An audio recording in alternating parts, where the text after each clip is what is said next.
Music by the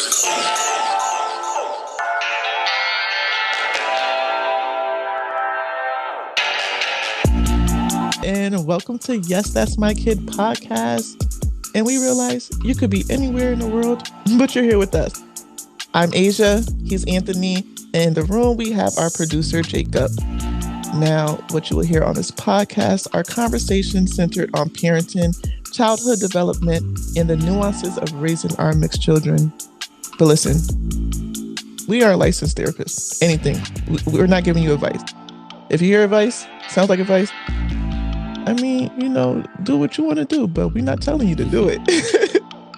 At the end of the day, we are just sharing our opinions and our experiences, our journey along with you. And if you like what you hear, please like, comment, subscribe, and share. Tell a friend to tell a friend to tell a friend. And if you don't like what you hear, please like, comment, subscribe, and share. And still tell a friend to tell a friend what you don't like about it, and just have them watch. All right. All of that. All right, Asia. So yes. Getting to recording this episode finally. A few days late. Off our recording schedule, but we're here now. That's what matters. So how you doing? Your week's been crazy? Talk about it. Yeah, so the week has been crazy. I'm a little delusional, guys. I've been pulling some crazy hours to make sure that I get work done. Sometimes 4:30 in the morning. I know that sounds crazy. And people, if someone from work is listening, I'm like, why would you do that? But we all do it. Shut up. But I get my little naps in here and there. I do what I can. Today I got a half an hour nap in. So I'm slightly here. I'm here, but am I here? I don't know. No. But let me tell you about the good part. Hold on. You got a half an hour nap. But let's not walk over the fact that you went to bed super late. When we say super late, we mean early for most people going to work. Yeah. And you got a half an hour collectively in the last 24 hours. Yeah. How am I doing this? It's God. It's the God in me. I don't Corny. Terrible. I don't know. Oh, shoot. The books that I have up for decorations just fell off the table, guys. That's all right. But so what happens when you don't get no sleep? Exactly. That's been my week. It's just been, It's been a little hectic, little crazy. But some good things have been happening. So I have been noticing that Miss Autumn, my daughter, is she's responding to the things that she's saying. I've always felt that she understood what we were saying, but she's learning to actually respond to it. So for instance, we have been like, oh, can you pass that to Dada, or can you give that to Mama? And she would do it with no problem. She'll like find the object and just bring it back to one of us. And I'm excited about that because to me, I'm just preparing her for those moments when she's in another room across our home, somewhere far. I yell her name. She comes back and I ask her to get the remote that's 2 feet away from me. Like I'm ready for that. I feel like it's a rite of passage. I'm about to say that's a rite of passage. That's definitely a rite of passage. I can't wait. I'm like, Autumn! Autumn! Can you get that remote? Right. She come back sweating. Right. That was funny, yeah. I can't wait. Though. Yeah, so what about you? What about me? My week's been pretty mundane. Nothing really special, I gotta say. My daughter gets the next few days off though from school, which is cool. Oh, what am I talking about? Actually, it hasn't been mundane because my work week's been whatever, it's busy, whatever. But over the weekend, I spent basically all my time at airports because I had to go down. Oh, yes, duh. Yeah.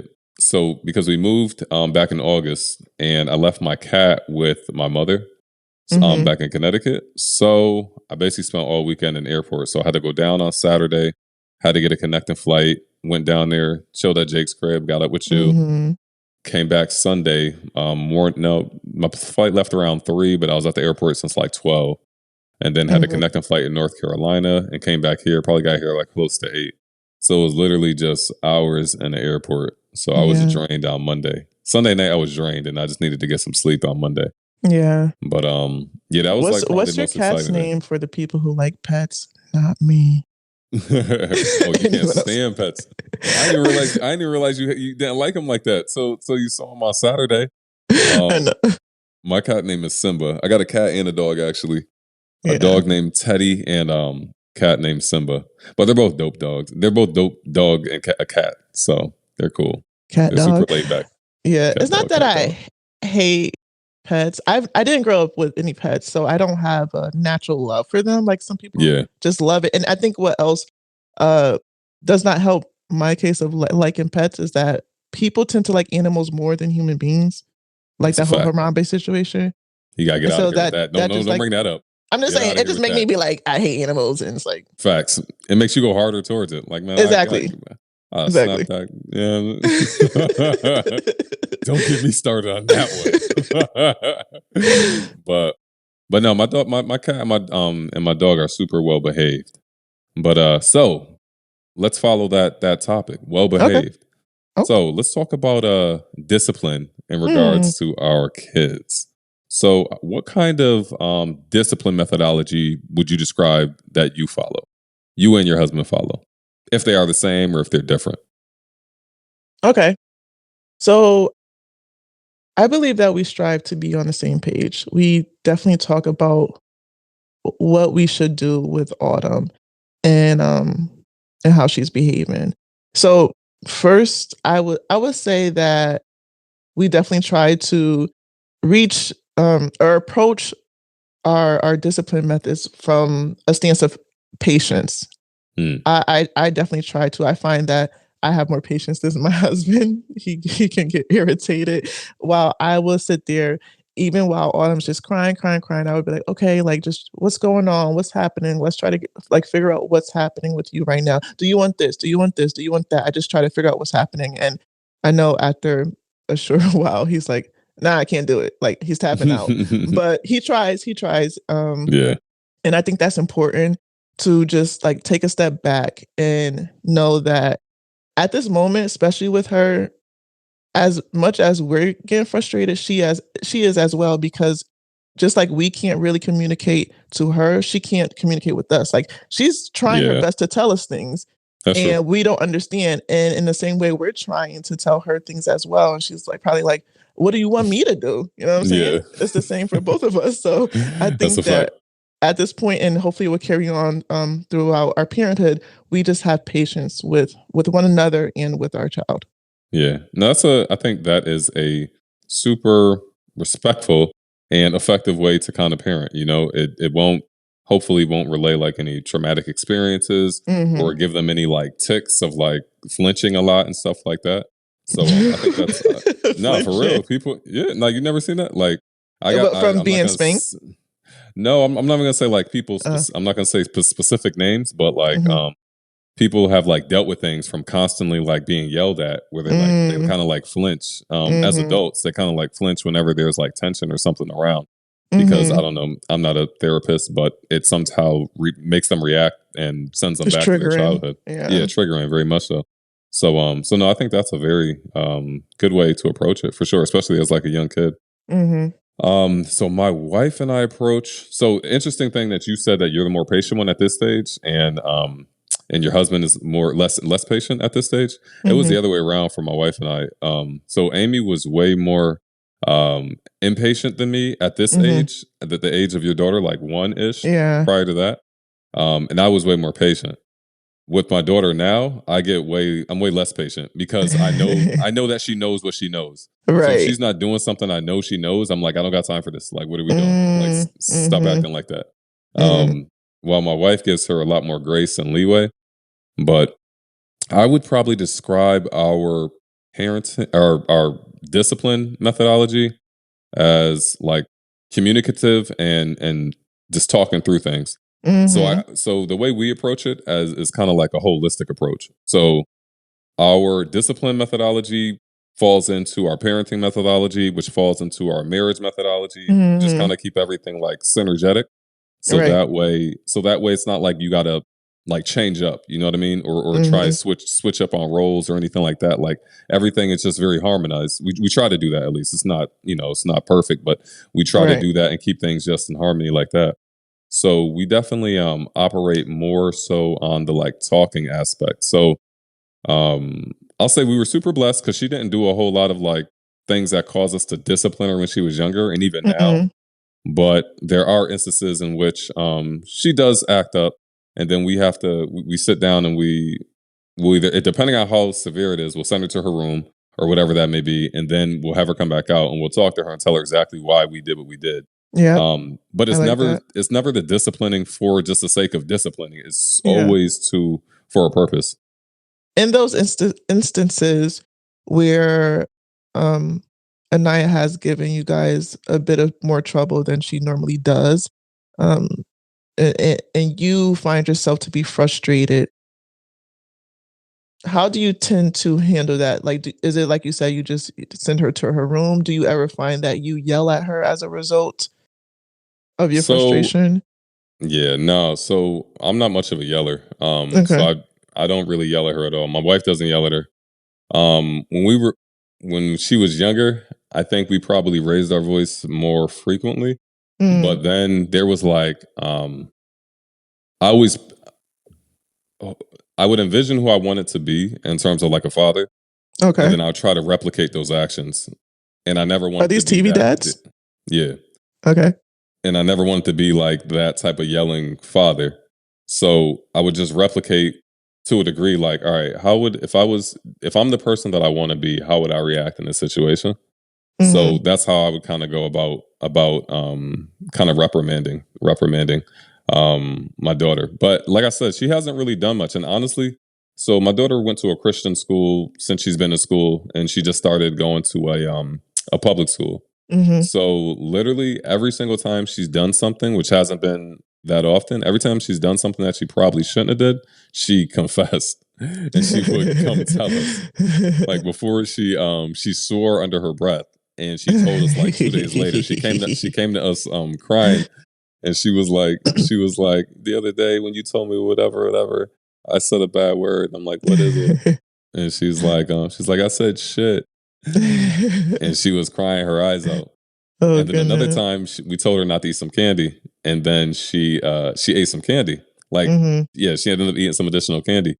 And then I went to her and I was like, "What are you doing?" And she like lied about it. And I was like, and that's like a no because I try to be super open with her and vice versa. Yeah. I'm like, you tell me anything, we'll talk through it, we'll work it out. You tell me anything, Daddy's here. So she had lied about it, and then she came clean about it, and she was crying. She was so upset, and I was like, "All right, babe. You know, I could tell the conviction was hurting her more than me sending her to a room." So I just spoke to her about it and said, "You know, that's not cool because Daddy's always upfront and honest with you, and you know, I want you to be like that with me." And she's been like that thus far. That's good. What about you? Inversely. I honestly don't get that frustrated. I'm really patient with Autumn. I get more frustrated with Michael, honestly, and like how he sometimes responds to her.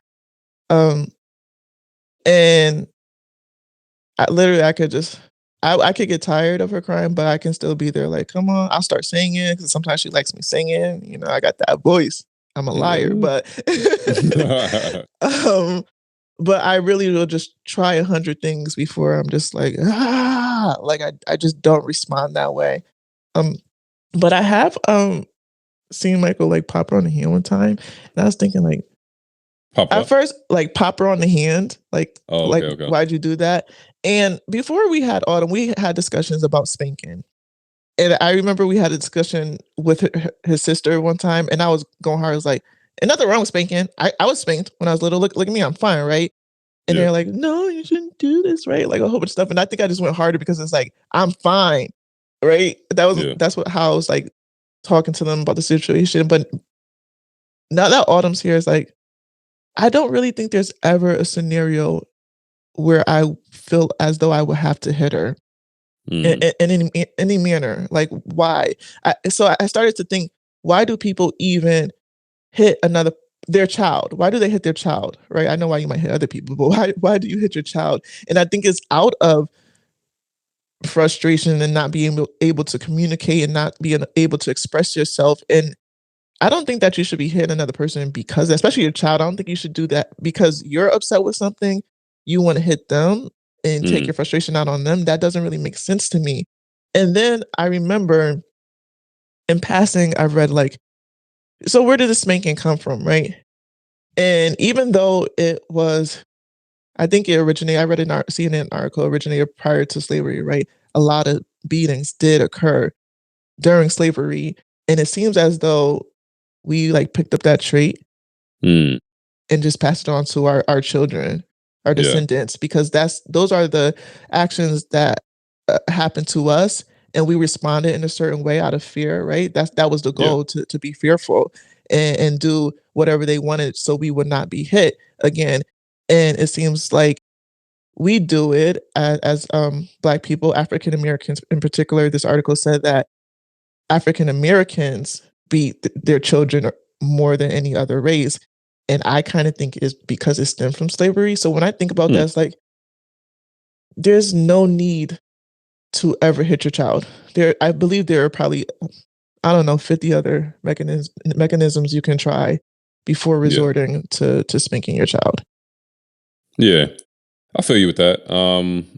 I guess I'm a little more open to it. Not with my kid. I'm definitely more open. Like somebody wants to spank their. It's a difference between a spanking and a beating. I got beatings, so it's a difference With between the getting belt? beat and getting spanked. Heck What do yeah! you call What? this? Oh yeah, I got beat with a belt too. Let me tell you this too. That's not a But spanking, bruh. That's a beating. all right, so I got beatings, but Yeah, that's a beating. my father used to beat us with the belt, and which brings me, like, when I think about it, I remember one time I was laughing during a beating, and that only made him hit me harder. For sure. Yeah. So that's just like further proof that this thing is done out of frustration. Yeah, And then, it is. It is, right? I think it is, but I feel like look, like I said, my wife Amy and I don't hit our kids, but I don't knock anybody who does it in a non-abusive way. I do think there are ways to spank your kids without being abusive. You don't gotta fucking hit them with boiling water. You don't gotta leave welts on them. You don't gotta do all that. I do think there are ways to spank your kids without being OD and going over the line. It could be that your kid is acting out a lot. Look, only reason I say that is because I got heavy beatings, not heavy, but I got some real beatings when I was a kid. And to your point, it was due to frustration at times. I deserved every single one of them though, because I was definitely doing something I shouldn't have done. but And you my don't mother think was a there was single another mother, so way? it was like, Yeah. Was there another way? There probably was, but there wasn't time to try and evaluate it. There's also that factor too. If you're a single parent and you're working X amount of hours a day, and it's like, bro, I don't got time to keep giving you all these chances to not break this whatever furniture and stuff. I'm gonna beat you once. You're gonna learn now, and then that's done because I only got a limited amount of time with you. Yeah, I but I mean, so think I was gonna say, I think though that kids tend to get beat over the same thing like often. Oh, for sure. I used to do Yeah. stuff and I used to weigh it out. I used to like beatings more than punishments because I'd be like, punishments last a good week. Right. Beating get me done in like a couple of minutes. So I'll be like, yeah, I'm just going to do this. So I agree with that to a degree. But I think you get your point across.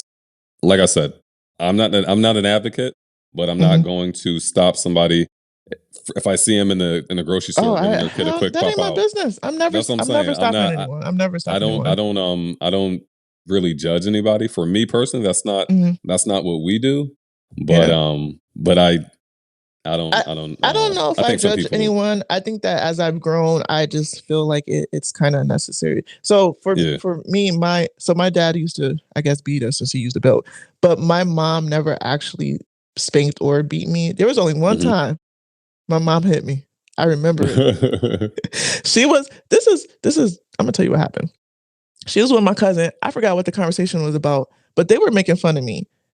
And I got so upset that I called her a bitch kind of under my breath, but she heard me. Snap. So, and then she came and like, bro, like smacked the shit out of me. Like my ear was ringing. I was like, oh, okay. That's tough. Like you've never done that.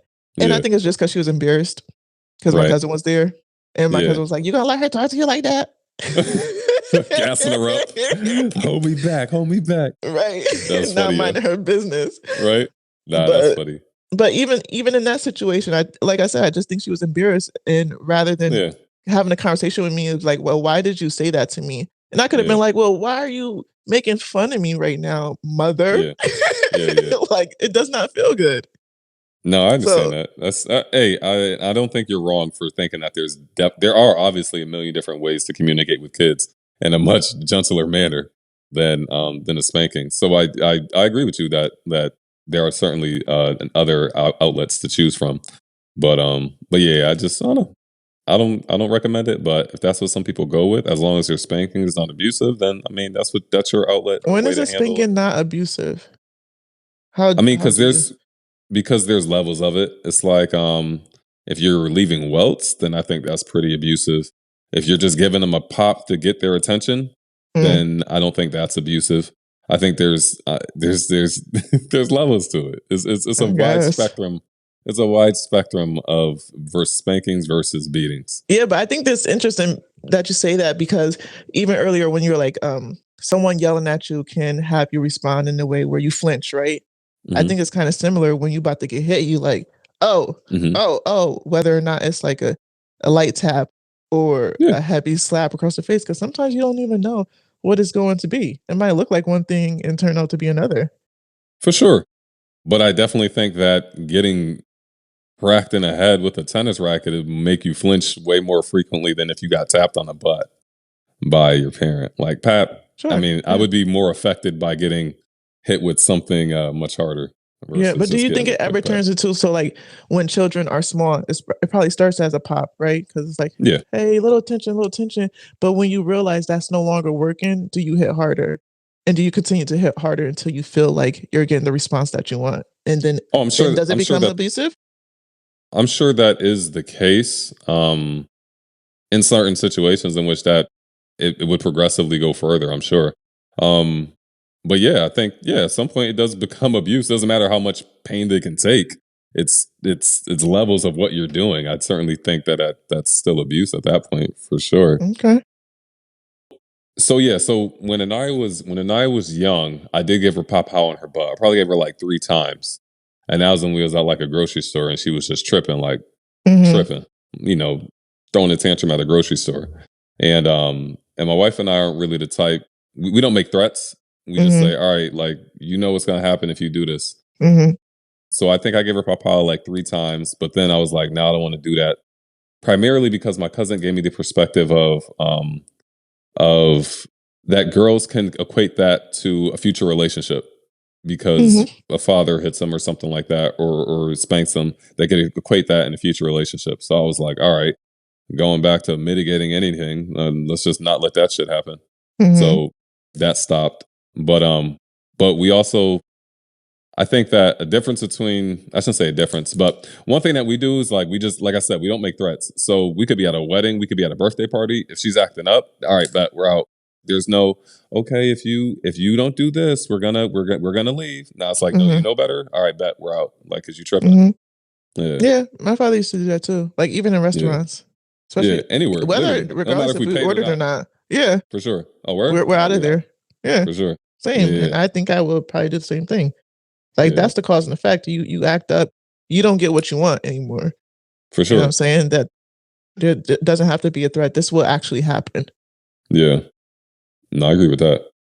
Let's see, because I wrote some things But I down. think all right. So on that topic though, of like I don't think that I'm into spanking as much as I thought I would be okay with it for myself prior to Yeah. having autumn. But one thing I'm trying to develop, guys, is the look and the perfect tone. Mm, I've already started. Like I'll say Autumn's name a certain way, hmm. and then I say Autumn, right? Just you don't really hear the T. Sometimes now I say Autumn, and I say it in a certain tone, and she turns and she just starts crying. That part sucks. It's like, why you don't have to cry immediately, but Yeah. you understand that I mean business right now. And now I'm starting also to try to give a look so she knows like, do I look like I'm playing? Do I Yeah. look like I'm playing? Not this look, but I'm developing it, guys. She's gonna get That's it. funny. Yeah, no, I think that's where I am with Anaya. Because there's definitely differences in how she reacts towards me and how she reacts towards her mother. Hmm. I'm definitely the one of like, I just give her a tone or I give her a look, and whatever she's doing that she shouldn't be doing, it stops right then. Yeah. There's definitely a lot more grace my wife gives her, so and she Mm, knows that. So she'll kind of push it a little bit at times. Even if it's just like being on the tablet, I'll be like, "Now I mm, get off the tablet," she's off of it. And my yeah. wife, Amy, says it, she'll be on it for a little longer. She'll push it. until it's a point of like, all right, what did mommy just say? Like, why do I got to be the guy that got to, why you got to make me this guy? Why I got to be the enforcer? Right. Like, now I'm the bad guy. Yeah. Do you ever get to a point where you think that by you being the one that is like the stern one or the enforcer one, that will cause her to do things behind your back because she thinks that you're the one that's going to tell her to do the right thing? I think the possibility is there, but hopefully not, because I, like, same as you, I plan to be extremely open, and have conversations with her and just communicate. Like, so I hope she will understand, like, you don't actually have to do anything behind my back, but perhaps like listen to my guidance and my advice. Like, I've kind of been here a little longer than you have. I know a little bit more than you do. So just, I hope she will understand that and just, take heed pretty much. But I think the possibility is definitely there to be like, well, I'm not going to tell mom I did this because she's, what are you scraping on the table? I'm about to make it here. What the heck? But yeah, I think there's a possibility because she, hopefully, before I even say that, hopefully I will be able to talk to her in a way where she does not feel lectured. Because I think that's where there's a greater chance of that happening, of her doing things behind my back, and she always feels that I am lecturing her. So if our relationship is more than just me telling her what not to do, and we have other conversations, introspective conversations, deep conversations, we have fun, just like just all different types of conversations, then I think that she will feel the need to go behind my back. Yeah. No, I agree with that. I think that your daughter's 1 and Naya's 6. I think that going with that methodology, I see that in Anaya in terms of like being open, because that's one thing I always tell her. Like, regardless of what she does, I tell her, tell me. It's all right. We'll work through it together and just let me know whatever it is. Just tell me. And I tell her, and one thing that she has understood is that daddy won't be mad. Like, she says, she knows that daddy won't be mad. And a lot of things I tell her that I did anyway, it could be like she broke something. I'll tell her, baby, this, I know it sucks, I know, but I mean, I can't be upset with you because you got my genes. You got it from me. Like, the thing you broke, I broke 5 of those by the time I was your age. So I always put it like in perspective of that. Like, it's not a big deal. You're not the only one, and daddy has messed up plenty of times. So I try to put it in context like that and just be super open. That's important. Yeah. And I think that's probably how I would be as well, because I think it takes a lot for me to actually get angry anyhow. Like I said, I have a lot of patience with her. So I hope that she won't ever feel that I'm actually really upset about anything, because I don't react in that manner. Like, I'm extremely silly and fun in any way, I think, I'm going to say that about myself. But so I don't really tend to get upset, especially over small things that I just be letting it roll off my back. All right, that happened. No, that's what's up. Okay. Like, it's never big enough for me to feel upset. At least it never seems that way to me. With Anaya being 6 years old, have you guys already started to set boundaries within your household, or do you feel like that's something that's going to come along later? I do think they're going to come along more so later, but we have started setting some boundaries. Right now, our thing is like adult talking, because that's one of the side effects of having your kid being so open with your kids and having them express their feelings and express how they feel about everything, is that they think they're a part of every conversation. So we could be having a conversation, just my wife and I, and Amy will be talking, and then Anaya will comment, and I'm like, no. This is adult talk. Or we could be having more of a heated conversation, and then Anaya will give her opinion, and I'm like, no. Or Amy's on the phone with her sister, and then she'll try to chime in, and we're like, no, like, this is adult talk. So I think that's probably like the biggest boundary that we're at this stage right now. Just making her understand that not every conversation is for you. There's certain conversations that adults have, certain conversations that you can be a part of if we ask you to be a part of it, and certain conversations you have with your friends or whatever. Yeah, and then what is it? What was I gonna say? So that. Wait, I have a story though. Yeah. So, I remember the story of that actually backfiring of, like children staying out of grown folks' business. My father, my stepmother, and our whole family, we were moving to North Carolina, and I remember we were looking at homes, and I'm good with retaining information for a certain amount of period. Like I'm good with memorizing things. Mhm.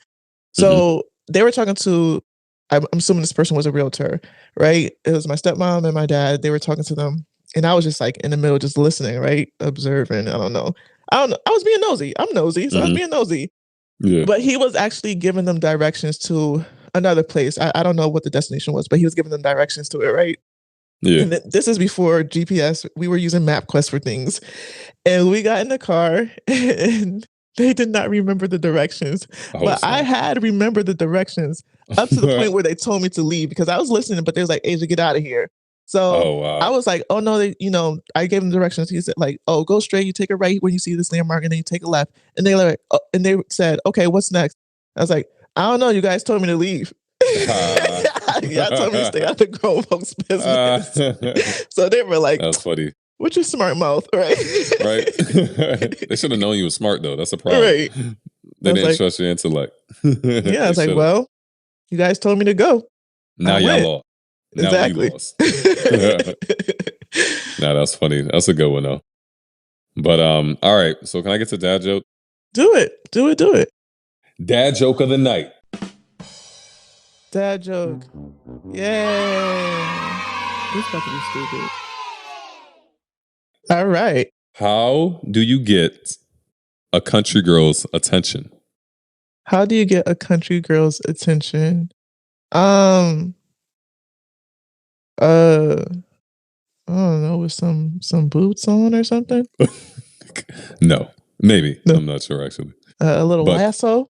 A little lasso. No. There's no play on the word lasso.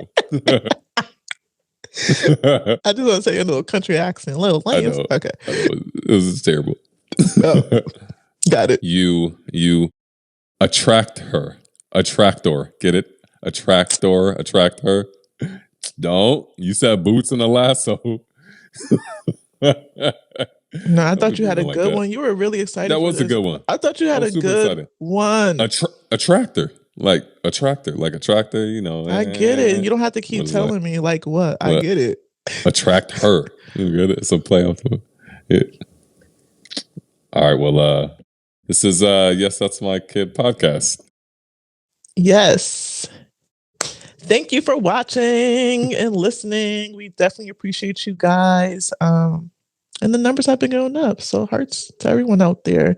Mm-hmm. Again, if you like what you hear, you want to hear more, like, comment, subscribe, and tell a friend to tell a friend to tell a friend. Please share. Oh, okay. That's when you say bye. Nah. All right. Bye, guys. Thank you Peace. so much. Thanks, everybody.